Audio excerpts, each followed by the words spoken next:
બોલો સદગુરુ મહારાજની જય. આજે આપણે આ સદગુરુ મહારાજની જય શું કરવા બોલાવી છે ને એના માટે વાત કરશી. આમાં સદગુરુ મહારાજ, ધર્મગુરુ, એકલા ગુરુ, ત્રણ ટાઈપની આપણે વાત સાંભળીએ છે બધે. કે ગુરુ, મારે ગુરુ છે, ઘણા કે મારે આ ધર્મગુરુનું માનું છું, ઘણા એમ કે હું ગુરુને માનું છું.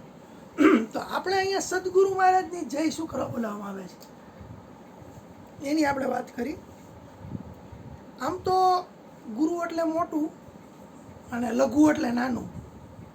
ગુરુ એટલે મોટું એટલે કેવી રીતના કે મોટું એટલે મોટું, જેમ પ્રકાશ હોય ત્યાં અંધકારની જગ્યા ન હોય એમ મોટું એટલે મોટું.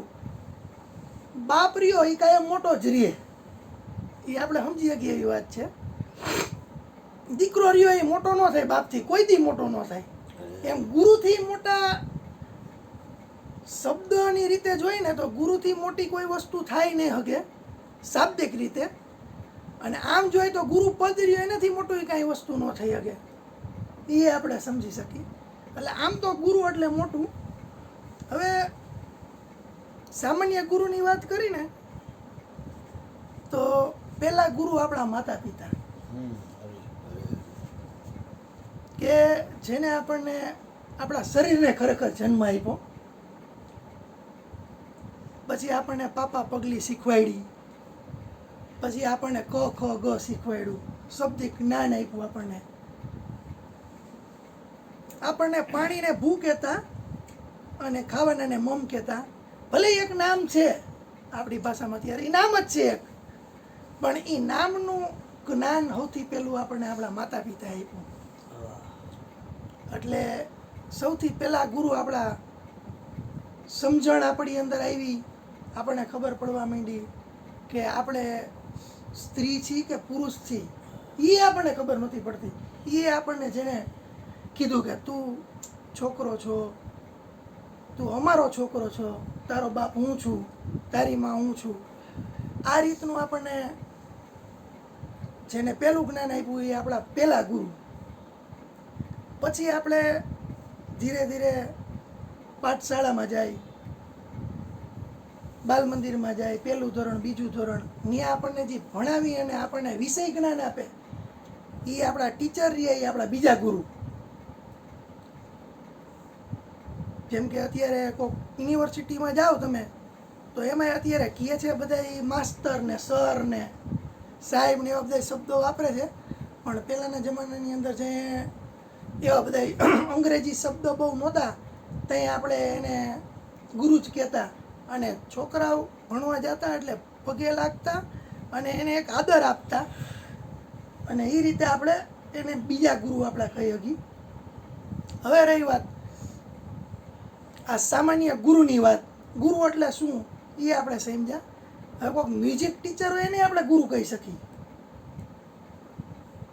કોઈક અત્યારે ચિત્રકાર હોય અને એનો સાહેબ હોય ને આપણને ચિત્રકારીમાં રસ હોય ને આપણે જો એ ચિત્રકારી એની પાસે શીખી તો એને આપણે ગુરુ કહી શકીએ. એટલે આ રીતે આપણે ગુરુની વ્યાખ્યા અત્યારે સમજ્યા. હવે આવી ગુરુ, અત્યારે કોઈ પણ પુરુષ હોય, સામાન્ય પુરુષ, એની આગળ સદ લાગે એટલે એ પુરુષ રહ્યો કેવો પુરુષ થઈ જાય? સદપુરુષ. કોઈ પણ કાર્ય હોય એની આગળ સદ લાગે એટલે એ કાર્ય કેવું થઈ જાય? સદકાર્ય. કોઈ પણ વિચાર હોય તમારો, એ વિચારની આગળ સદ લાગે એટલે તમને ખબર પડી જાય કે આ સદવિચાર છે, આ કંઈક આધ્યાત્મની વાત થઈ રહી છે, આ કંઈક ક્યાંક પહોંચવાની વાત થઈ રહી છે. એવી રીતના તમને ખબર પડી જાય છે કે કોઈની આગળ સદ લાગે એટલે એ એક પૂર્ણતાને આરે જાતી વસ્તુ કહેવાય, અને એ શ્રેષ્ઠ વસ્તુ હોય, સાચી હોય, સત્ય તરફની ગતિ કરતી હોય. એવી રીતના સદગુરુ એટલે જેને કહેવાય ને કે સદગુરુ આમ તો જોઈ ને તો કેવી રીતનું છે કે કોઈ પણ સંપ્રદાય હોય એ સંપ્રદાયના પાયા બહુ ઊંડા હોય અને એ સંપ્રદાય અત્યારે ચાલુ છે તો એ સંપ્રદાયના વડા હોય એ માનો કે અત્યારે વિલીન થઈ ગયા તો એની જગ્યાએ એનો ઉત્તરોત્તર બેહે, એની ગાદી ઉપર બેહી જાય, એને ધર્મગુરુ કહેવામાં આવે. જ્યારે સદગુરુ પાસે ગાદી ન હોય, સદગુરુ રહ્યા એની પાસે કઈ સંપદા ન હોય, એની પાસે કઈ મોટા મોટા આશ્રમો ન હોય, એની પાસે કઈ કોઈ જાતની બજારની અંદર ગુડવિલ ન હોય, એની પાસે સાધન હોય તો માત્ર એક પરમાત્માનું સાધન, એની પાસે સંપદા હોય તો માત્ર એક પરમાત્માની સંપદા, એની પાસે મૂડી હોય તો માત્ર સંપદાની એક. તો એ રીતના તમે વિચારો તો અત્યારે એક જામેલી કોઈ દુકાન છે અને એ દુકાનનો શેઠિયો રહ્યો એ ગુજરી જાય, તો એ જામેલી દુકાનના શેઠિયાનો છોકરો સીધો ગાદી ઉપર બેસી જાય, એ દુકાનની છાપાઈ હોય બજારની અંદર સરસ, માલય બધી જગ્યાએથી આવતો હોય, વહીવટ બધો હાલતો હોય, એને બહુ મહેનત કરવાની ન રહી, સીધો બેસી જાય એટલે એની પાસે ગરાગઈ હોય, બધું હોય. તો આ ધર્મગુરુ હોય ને એને આપણે ઉત્તરોત્તર કહીએ કે ઉત્તરોત્તર, કે એક કોઈ પણ પરંપરા હાઈલે રાખે છે અત્યારે, એ પરંપરાને આગળ વધારતા. અને સદગુરુ હોય ને એની પાસે આમ જોઈએ તો દુકાને ન હોય, એની પાસે કંઈ બજારની અંદર કંઈ છાપાઈ ન હોય, કોઈ જાતની એની પાસે સંપદાય ન હોય, 0 રૂપિયા લઈને દુકાન ચાલુ કરવાની હોય, આવી વાત આવે એટલે સમજી જવાનું કે આ સદગુરુ છે. એની પાસે એક જ મૂડી હોય, પરમાત્મા, બીજું કાંઈ ન હોય. ખરા અર્થમાં એનું સારું ઉદાહરણ દેવું હોય ને તો સદગુરુ કેને કહેવાય તો કે કબીર સદગુરુ કહેવાય. એ ક્રાંતિકારી હોય, એની દુકાન હાલતી ન હોય, એને દુકાન ચાલુ કરવાની હોય, એની કાંઈ શાક ન હોય ને શાક બનાવવાની હોય. એનું કામ શું હોય? પરમાત્મા તરફ ગતિ કરાવવાની. સદગુરુનું કામ પરમાત્મા તરફ ગતિ કરાવવાનું, અને ધર્મગુરુનું કામ પોતાના સંપ્રદાય, પોતાનો વાળો હોય ને એની અંદર, એના જે નીતિ નિયમ હોય ને એની અંદર માણસોને રાખવાનું. સદગુરુ અને ધર્મગુરુમાં આટલો ફેર છે. સદગુરુ એટલે કોઈ પણ નદીનું ઉદ્ગમ સ્થાન, અને એ નદી જેવી ક્યાંકથી નીકળે એટલે આ ગંગા નદી હોય 2600 કિલોમીટર લાંબી, ગોદાવરી તો કે આટલા કિલોમીટર લાંબી, નર્મદા કહે તો કે આટલા કિલોમીટર લાંબી, એનું ઉદ્ગમ સ્થાન હોય ને એને આપણે સદગુરુ કહીએ છીએ. પછી ઉત્તરોત્તરની અંદર એ નદી રહીને એ હાલતી હાલતી હાલતી હાલતી હાલતી છેલ્લે પહોંચે ક્યાં? સમુદ્રમાં. એ નદીના બે બંધારણને બાંધી રાખે ને એ ધર્મગુરુ આવે. એ સદગુરુ ન હોય.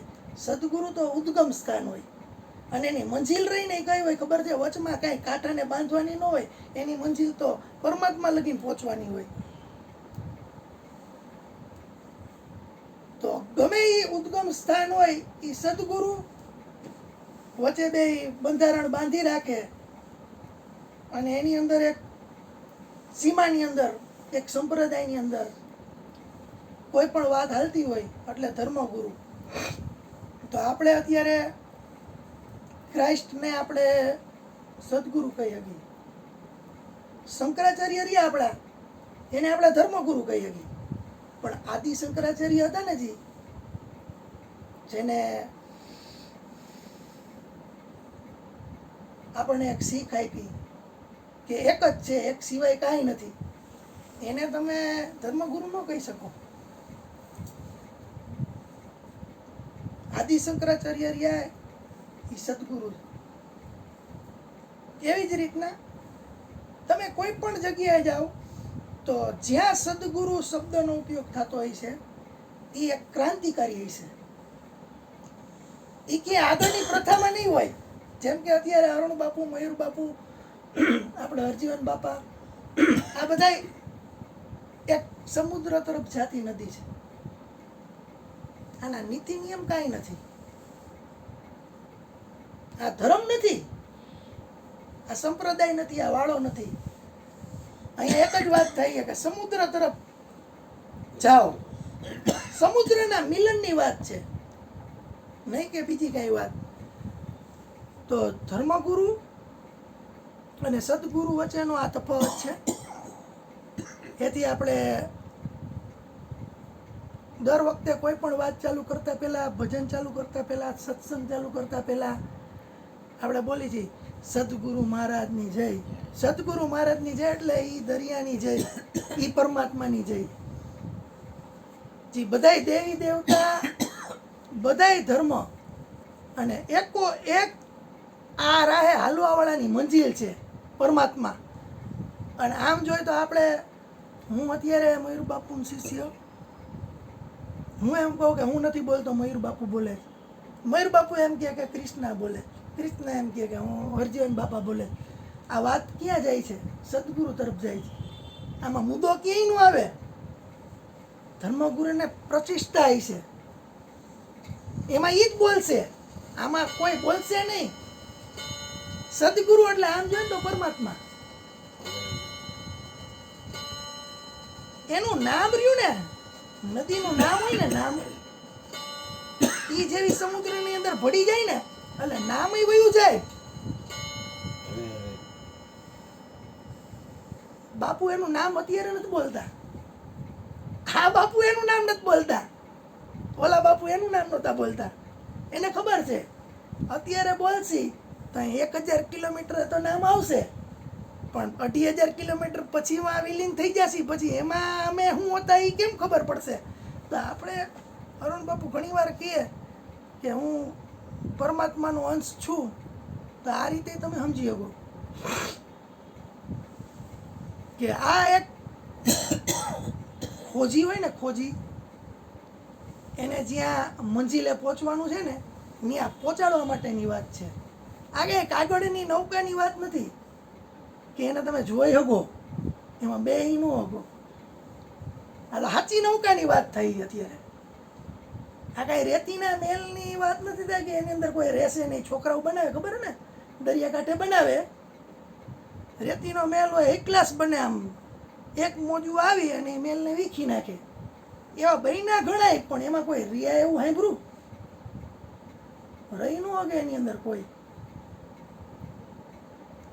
એટલે આ બધુંય ખોટું અને એ એક સાચું. એ વાત કરે ને તે તમારે આ વાત સમજવા જેવી છે કે આ જે ખોજી હોય ને એને એની પોતાની નૌકા, નૌકા એટલે આપણું શરીર. એમ કહે છે ને કે શરીર એટલે સાધન. સાધન એટલે એવી વસ્તુ થાય કે તમે અત્યારે માનો કે યુદ્ધ લડવા જાઓ તો તમને ખબર છે કે હું યુદ્ધ લડવા જાઉં છું, પણ તમારી પાસે એક સાધન હોવું જરૂરી છે. સાધન એટલે તલવાર. તલવારને ઈ ખબર ન હોય કાંઈ કે આ યોદ્ધા રહ્યો જેના હાથમાં પકડાણી હું, એ મારો માલિક છે, એ એને ન ખબર હોય, તલવારને ન ખબર હોય. એ તલવાર તો તમારા હાથમાંથી છટકી જાય ને સામેવાળાના હાથમાં આવી જાય ને તો એ તલવાર તમારી તલવાર, તમારું ગરદન રહ્યું ને એ નોખું કરી શકે. આ શરીરનું એવું છે. શરીર એ સાધન છે. આ સાધન દ્વારા ભવસાગર તરી જવાની જે વાત થાય છે ને, એ ઓલી નદીના ઉદ્ગમ સ્થાનેથી સમુદ્ર તરફની યાત્રા તમારા શરીર દ્વારા કરો, એમ ગુરુ મહારાજ સમજાવવા માંગે છે.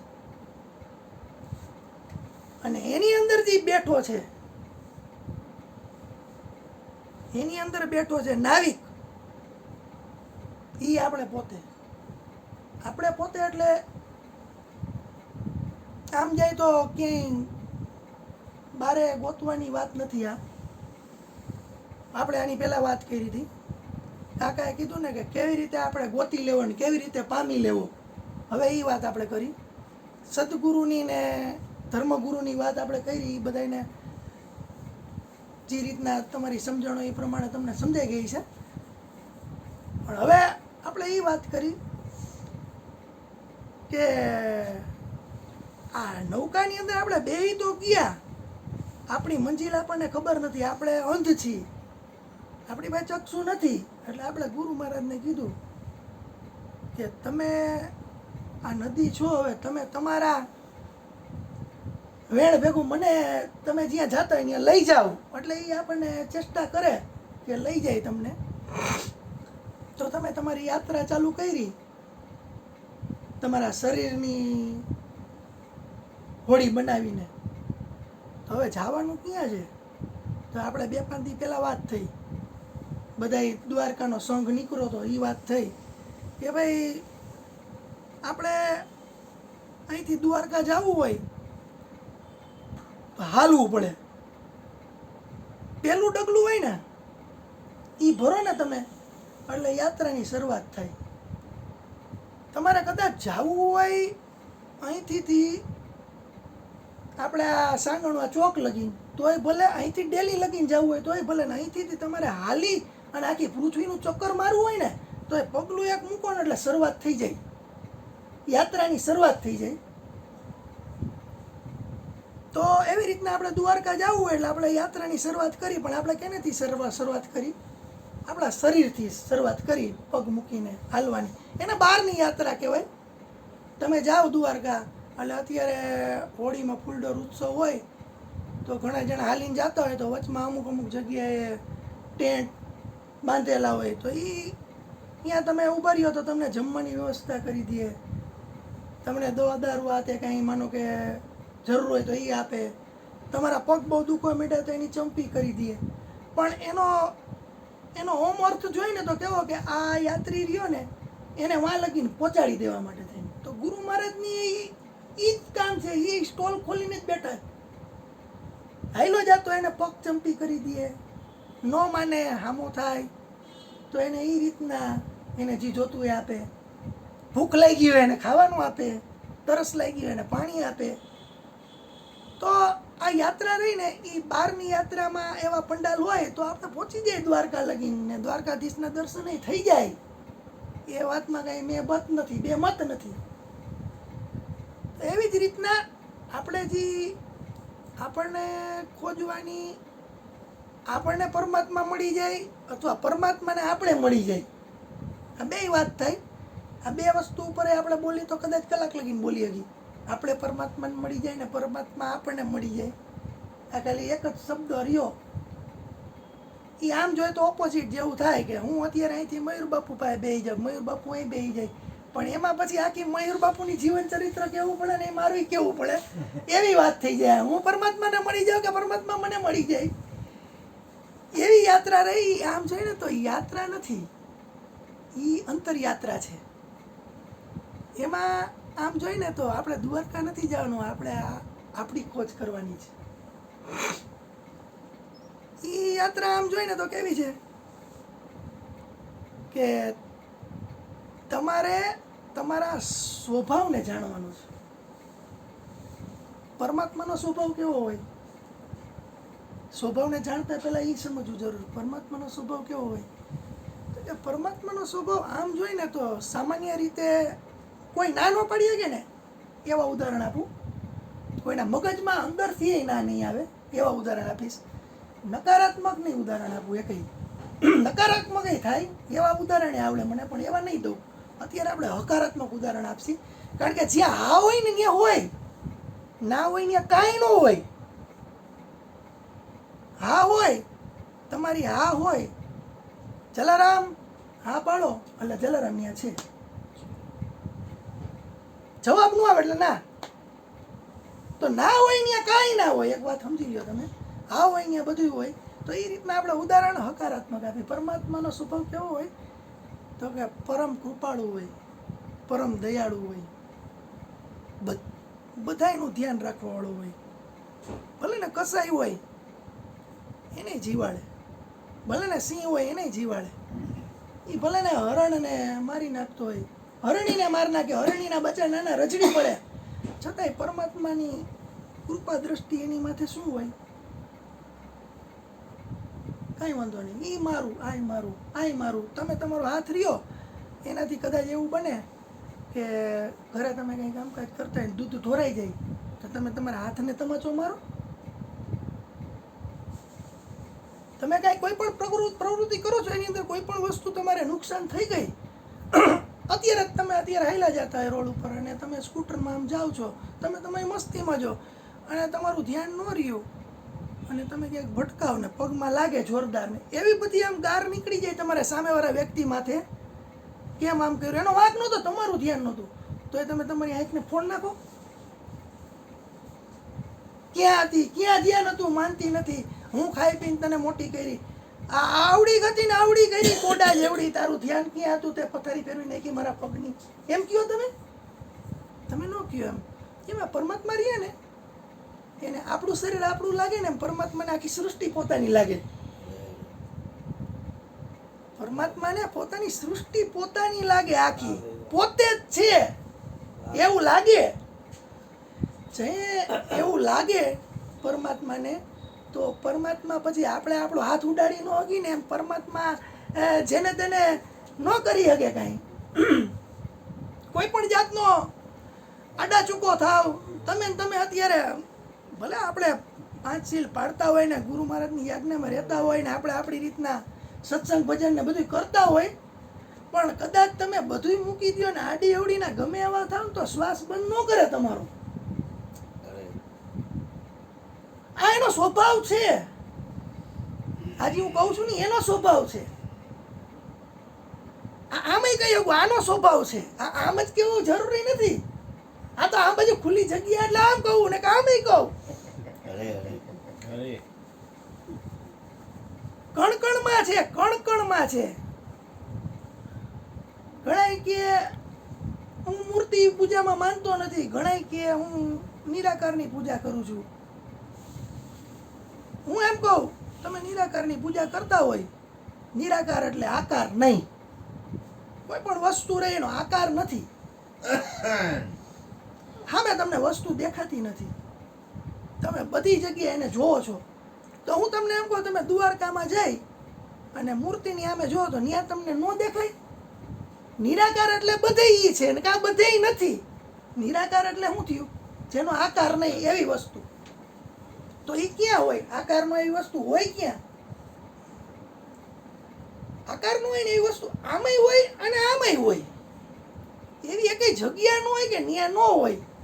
તો ઘણા એમ કહે કે હું નિરાકારની પૂજા કરું છું, તે બોલે છે કે હું નિરાકારની પૂજા કરું છું, બરાબર, અને તે મૂર્તિનું ખંડન કરે તો આપણને એમ થાય કે સારું બધે હશે અને મૂર્તિમાં નહીં હોય, એને મૂર્તિમાં નહીં દેખાતો હોય અને મૂર્તિની પૂજા કરતો હોય. દિને રાત આખી જિંદગી પૂજારી તરીકે જેને વિતાવી હોય કોક, આપણે એવો કોઈ ગોતી અને એને આપણે એમ કહી કે તું આ તારો પગથિયું રહ્યું ને પગથિયું, ન્યાય પરમાત્મા છે. ન્યાય માણસો પગે લાગે છો, અહીં લાગે, અહીંયા પહેલાં લાગે, અહીં પછી લાગે, અહીં પહેલાં લાગે, અંદર આવે પછી અહીં લાગે, તો અહીં પરમાત્મા છે ન માને. એ મૂર્તિ પૂજક છે, એને ત્યાં નો પરમાત્મા દેખાય, પગથિયામ નો દેખાય, એને વાત દેખાય. દ્રષ્ટિ બહુ જરૂરી વસ્તુ. ગુરુ મહારાજ શું કરે છે, આપણી પાસે દ્રષ્ટિ નથી ને એટલે એ આપણો હાથ પકડી લે અને એની ભેગા હલાવ્યા જાય, પહોંચાડી દે, મંજિલ લગીને પહોંચાડી દે, એમાં બે મત નથી. પણ આંધળો હોય ને કાંઈ ન બોલે આમ જોઈએ તો, કારણ કે ખબર જ છે કે હું આંધળો હોઉં. પણ જો એને ટીણીયા કેમ દેખાતું હોય ને તો એમ કહે કે આ જંગલમાં લઈ જાય, થોડીક વાર નદીમાં લઈ જાય, થોડીક વાર પાછું આમ લઈ જાય, આમ કેમ લઈ જાય છે. તો જેટલા જણા આ રીતનું વર્તન કરતા હોય ને એટલે ગુરુ મહારાજ ખબર તો પડી જાય કે આ હારો ટીણીયા કે જોવે આંધળો ખરેખર નથી. આવું બને. મૂળ વાત આપણી હતી કે પરમાત્માનો સ્વભાવ કેવો છે. તો જેમ આવી રીતના નિરાકારની પૂજા કરતા એને મૂર્તિનું દેખાય, મૂર્તિની પૂજા કરતા એને બીજે ક્યાંય ન દેખાય. પરમાત્મા એવા છે કે બધાની અંદર જોવે. કીડીમાં તું નાનો લાગે ને હાથીમાં તું મોટો લાગે ને કીડીને કળ ને હાથીને મણ દેવાનો. 2 દી પહેલા અરુણ બાપુ વાત કરી આપણે શિવાજી મહારાજના ગુરુની. શિવાજી મહારાજના ગુરુ જે એરિયામાં રહેતા હતા ને એ એરિયામાં ઝંડો ગાયડો હતો અને પરમાત્માનો એટલે પોતાના ગુરુનો. ગુરુ એટલે પરમાત્મા. આપણે જેમ સદગુરુની વાત કરી ને, એટલે તમારે ઓમ તમે જો મૂર્તિમાં માનતા હોય તો ગુરુમાં તમને દેખાય પરમાત્મા, મૂર્તિમાં નહીં માનતા હોય તો તમને બધાય દેખાય તો બધાય દેખાય નિરાકારમાં માનતા હોય તો.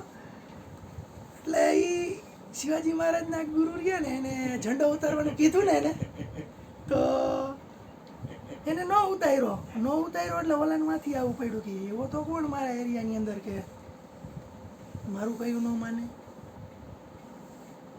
પછી એને વાત કરી, ખાવ છો મારું, બધું મારું, તો તમારા અંદરમાં આવ્યો તો તમારો મારાથી મોટો બાપ કયો હોય છે? એને કર્યો ખાડો, અંદરથી ડેટકો નીકળ્યો. ડેટકાની વૃત્તિ ખબર ને? ડેટકો એવો હોય કે જે હે ને ચોમાસું હોય ને ત્યાં બધા ડ્રાવ કરતા તમને દેખાવા માંડે, એટલા બધા દેખાવા માંડે ને કે હાલું વહમું થઈ જાય, છીપાઈ જાય બે ત્રણ. અને ચોમાસું જેવું જાય ને તો એકય ન દેખાય, તમને તો વિલુપ્ત થઈ ગયા. ખરેખર એ વિલુપ્ત ન થઈ જાય હો, એ ગરી જાય મડમાં, મડ એટલે ગારાની અંદર ગરી જાય. એની પાસે કુદરતી શક્તિ એવી છે શરીરની અલૌકિક શક્તિની વાત નથી કરતો, શરીરની શક્તિ એવી છે પરમાત્મા આપી એને. એ માટીની અંદર આમ કરીને આમ અંદર ગરી જાય ને, ઊંડે વયો જાય ને, 1 ફૂટ 2 ફૂટ 3 ફૂટ એવા દાખલા 2 ફૂટ લગીને ગયેલા છે ડેટકા. પછી એને ખાધા પીધા વિના સમાધિ અવસ્થાની અંદર 4 મહિના ચોમાસું હોય, 8 મહિના લગીને અંદર રહી શકે. 8 મહિના લગીને ડેટકો હોય ને એ અંદર પડ્યો રહીએ, અને જેવું ઉપરથી વરસાદનું એક ટીપું આવે ને, એટલે ટીપું ત્યાં લગીને ન પહોંચે ને એ પહેલાં એને સુગંધો આવવા માંડે. અને જેવું એ ટીપું પછી અડતું જેવું એને ભીના સડે ને, એટલે એ ડેટકો હોય ને એ આમ તડપડિયા મારતો પાછો જીવતો થઈ જાય. તમને એમ લાગે આ કેમ હશે? આ ઘણા યોગી મહાપુરુષોની બધા અમુક પ્રણ લઈને બેઠા હોય ને, એ ડેટકાની જેમ એની અંદર પડ્યું હોય. ઘણા 15 વર્ષ થયા બોલતા ન હોય, ઘણા 20 વર્ષ થયા બ્રહ્મચર્ય વ્રતનું પાલન કરતા હોય, ઘણા 25 વર્ષ થયા એક પગે હાલતા હોય, ઘણા 30 વર્ષ થયા છાસ પીને હલાવતા હોય. આ બધાની અંદર ડેટકા રહીએ ને એ અંદર એને ઘાલી દીધા હોય, ઊંડા ઘાલી દે હરખી રીતના. પણ એ ડેટકો મર્યો ન હોય. જેમ આ ડેટકાને પાણીની જરૂર હોય ને પાણીમાંથી આમ કહીને આમ પડે ને, એટલે હરવારીને ઊભો થાય ને, એમ ઓની અંદર એ થઈ શકે, પણ એને એ ખબર હોય પાણી નહીં અડવા દેવાનું, ગમે એ થાય. એટલે એની સ્થિતિમાં હોય. તો વાત આપણી મૂડી હતી કે ડેટકો રહ્યો ને એ આમ 2 ફૂટ નીચેથી કાઢ્યો ને, શિવાજી મહારાજને કે તું આને ખાવા દેતો તો? તું એમ કહેશ કે હું તારું ખાતો હતો, હું તારા એરિયામાં હું, તું આને ખાવા દેતો હતો? તો કે ના. શિવાજી મહારાજને અચરજ થયું કે ના, આનું તો મેં ધ્યાન નથી રાખ્યું ને, મારા ઓલામાં રહે છે અને છતાંય જીવે છે પાછું. અને એને બસ ગુરુ જ્ઞાન થઈ ગયું, એની અંદરથી એનો સ્વભાવ ફરી ગયો, એની અંદરથી એને એમ થઈ ગયું કે ના, હું કોણ, મારું ધ્યાન ન હોય ને તોય સૃષ્ટિ છે, બસ એટલું જ્ઞાન કરાવી દીધું ને. એટલે એ શિવાજી મહારાજ રહ્યા ને એને ગુરુ બનાવી લીધા. એવી રીતના તમારે આ જે બહારની યાત્રા હોય એમાં ગુરુ મહારાજ આમ હલાવતા હોય, એમાં કેળે હાઈલા જાવ તો ત્યાં પહોંચી જવી તો હાવ આસાન વાત છે, અને પહોંચી જ જવાય, એની કાંઈ બહુ મોટી વાત નથી. પણ જો તમારે તમારી રીતે પછી થોડુંક કામ કરવું હોય, વચમાં ગુરુ મહારાજ હુતા હોય, તમારો હાથ આખો દી પકડી ન રાખે, રાત્રે હુએ બે, જમવા બે, ગુરુ શંકાઈ જાય, લઘુ શંકાઈ જાય, ગુરુ મહારાજ તો શરીર છે એટલે બધાય જાય, ન જાય? તો એટલી વારમાં જો તમને કંઈ એવું થાય તો તમારે પછી ઓલી તેની યાત્રા મૂકી અને અંતર તરફ યાત્રા કરવાની રહે. થોડી અંતર તરફ યાત્રા એટલે કેવી ખબર? બોલવાવાળાની યાત્રા. બાપુ કહે ને, આસારામ બાપુ પૂછે તારો ગુરુ કોણ? તો કે તારી અંદર બોલે ઈ. આપણી અંદર બોલે એની આપણને થોડીક તોલી હોવી જાય કે ન હોવી જાય? કોણ બોલે? સંશોધન કરવા પડે ને, થોડા ઘણા ન કરવા પડે? આપણે સામાન્ય કરતા હોય ખાવાનામાં કે ટમેટાની અંદર દવા છાંટેલી આવે તો આમ થાય ને, આ ખાઈશ તો આમ થાય ને, ડુંગળી ભેગું દૂધ પીશ તો કોટ નીકળશે ને, આવું બધું તો શરીરને ઘણું સાચવતા હોય. ચશ્મા પહેર લઈ, હવામાં કણામણા ન પડી જાય એટલે માટે થઈને, ચંપલ પહેરીને બહાર નીકળી તાપ ન લાગે એટલે ઘરે આવીને પાછું આપણે શરબત પી લઈ, લીંબુવાળું પાણી પી લઈ, કપાણ ન લાગે, આ ન લાગે, તો આ અંદર બોલે એનું તો થોડુંક આમ થાય કે ન થાય? તો એવું થાય ને કે એ મંથન કરવાનું અંદર. એને પામવા માટે આમ બહુ લાંબી લાંબી યાત્રા ને જાજા બધા 4 ધામની યાત્રા ને વા મંદિરે ને વા મંદિરે ને અહીંયા ને વાન બધી જગ્યાએ આ ગુરુ મહારાજને વાન ક્યાંય જવાની જરૂર નથી. એ છે તમારી પાસે જ. તમારે ખાલી અંદર હે ને ડૂબકી મારવાની જરૂર છે. અંદરથી ઓલો ફૂલ ધૂળ આમ ધૂળ ધાખડ થઈ ગઈ છે ને જી હરખી રીતની એને ઝાપટવાની જરૂર છે. દેખાતું નથી અંદર શું હે ને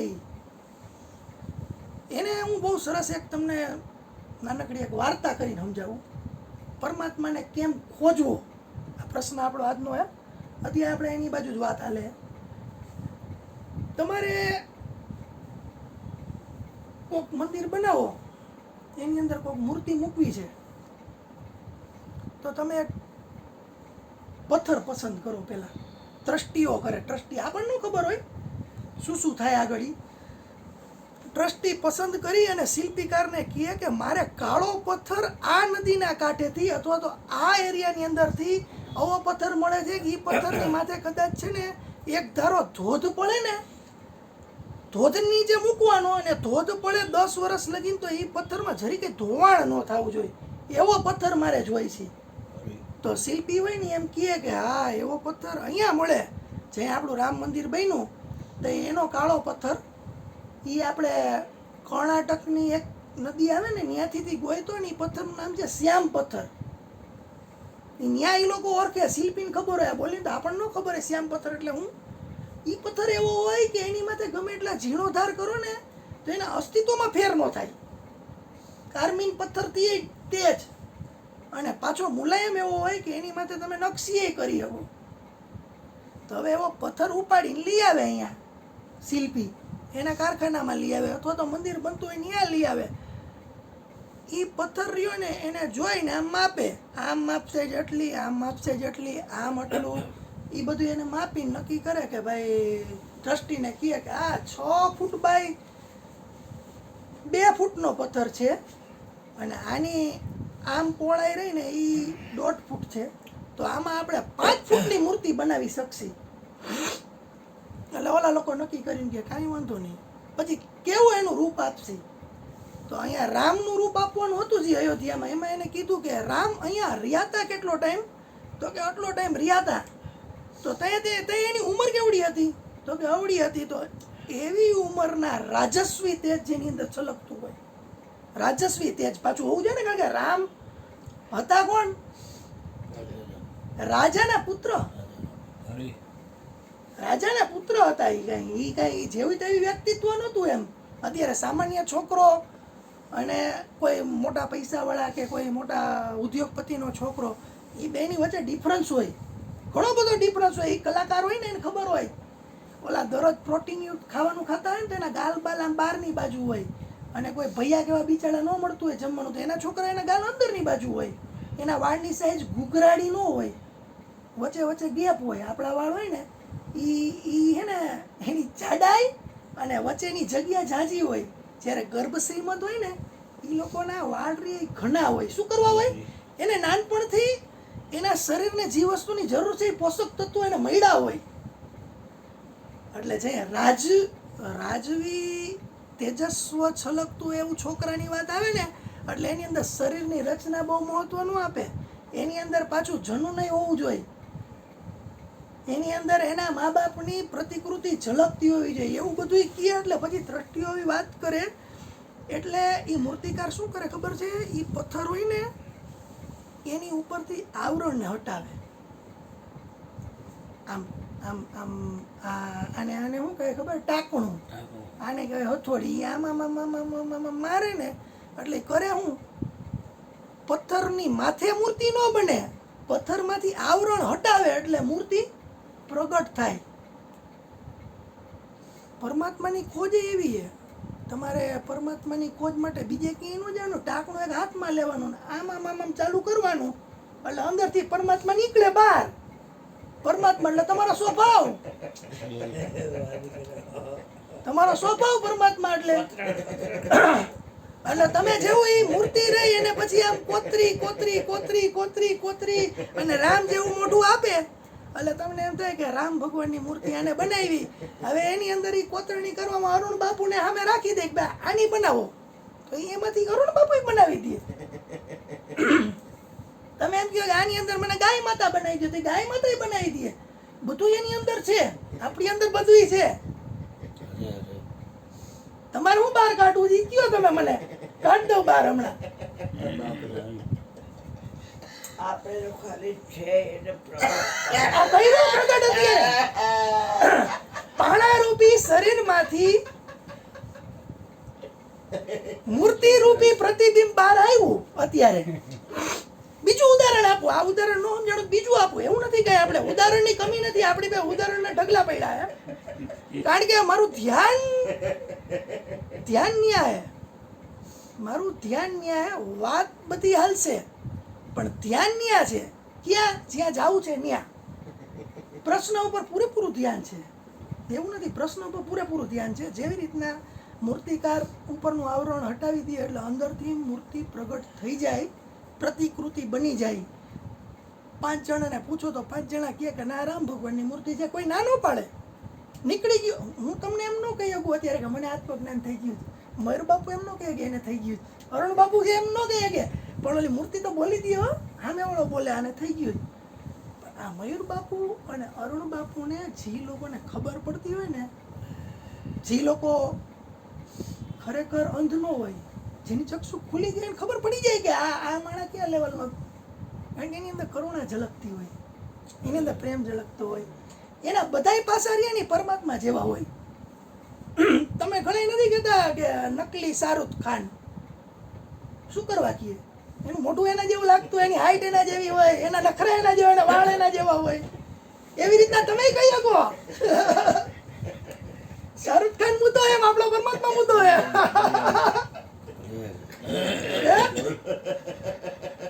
બીજું ઉદાહરણ આપીને સમજાવું. તમે અત્યારે પાણીની ખોજમાં હોય, તમારે ખેતર છે અને તમારે પાણીની ખોજ કરવી છે, બરાબર છે?